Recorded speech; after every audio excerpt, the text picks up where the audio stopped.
Raymond Michaels. How about giving him the project, Your Body Speaks?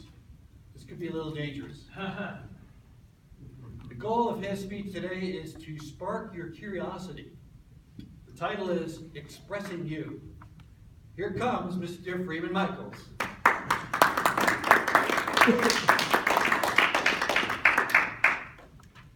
Expressing You. The point of this speech, my goal is, like Rob said, is to spark your curiosity around the way you express yourself to this world. And I'm not so much concerned with your mannerisms or the words that you choose. It's more of the long-term expression and the perspective from which you express yourself. As an example, I'm thinking of how did you express yourself yesterday? Not the words that you chose. How did you show up to the world? How do you express yourself with your friendships? How do you express yourself in your business relationships? And my first challenge to you today is that the overwhelming majority of expressions that you give in your life are much more like an act. You are acting, as opposed to actually expressing the you that I'm getting at. You act like the bartender, you act like a lawyer, you act like a politician. All of these things are acts. They're not truly you. And it even shows up when you are with your partner and your spouse, or your relationship with your family. As a parent, you show up as an act like your parent, or you show up like a sibling. And none of that is really you.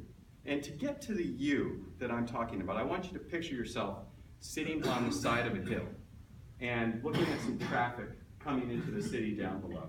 And there's a whole city, and there's all chaos going on. But you can feel what's going on down there, but you're not so absorbed in it because you're not in it. And maybe everyone's going to a baseball game and they're kind of excited and they're all getting out the freeway. And there's that guy that, he knows he had to be in line. There's a long line in the freeway. Everyone's getting off the exit. And he waits to the last minute and he cuts over. And you're driving, you're like, cost me 3 seconds of my life. You're so mad. It's like, you knew you saw the line back there, but still. When you're on the hillside perspective, you can experience that. It's frustrating. It's kind of funny. But you can experience that without getting so wrapped up in the moment. You're not like 3 seconds, because 3 seconds really isn't that big of a deal. When you're on the hillside, you can see all that play out. You know what's going on. You can feel it. You can express it, but you don't get wrapped up into it. That is the you that I'm getting after. It's not like you are your body. You're not your mind. You're not your thoughts. You're not your brain. You are not your memories. You are the thing that experiences your thoughts, that recalls your memories, that experiences your body. That is the you that's sitting up on the hillside, watching life go by. You can experience it, but you don't have to get wrapped up in it. It's almost like all these acts that we play in our lives, whether it's our job or it's our relationship or whatever the world has taught you to be. All of these things steal focus, literally steal focus from the you that's on the hilltop, that can have the wisdom to see everything go on and not get wrapped up in that moment. The question I like to ponder on this hilltop, watching life go by, is what is it that you want to express to the world? What message over time is it that you want to say here? Because when I think about being there, and I think about all of you there, all of you that have interacted with me in the course of my membership in this club, have impacted me far more greatly than I think you realize. And much of it is unconscious. Some people just make remarks, and I say, what's that about? It's not about me. It's, where is this person coming from?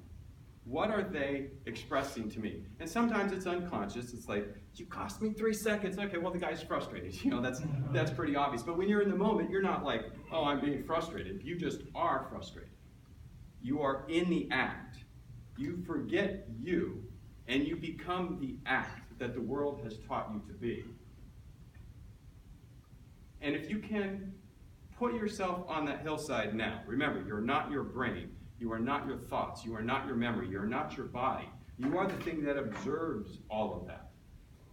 And so, to my fellow observers, I have this to say. For all that you've done since I've been here, thank you. Thank you.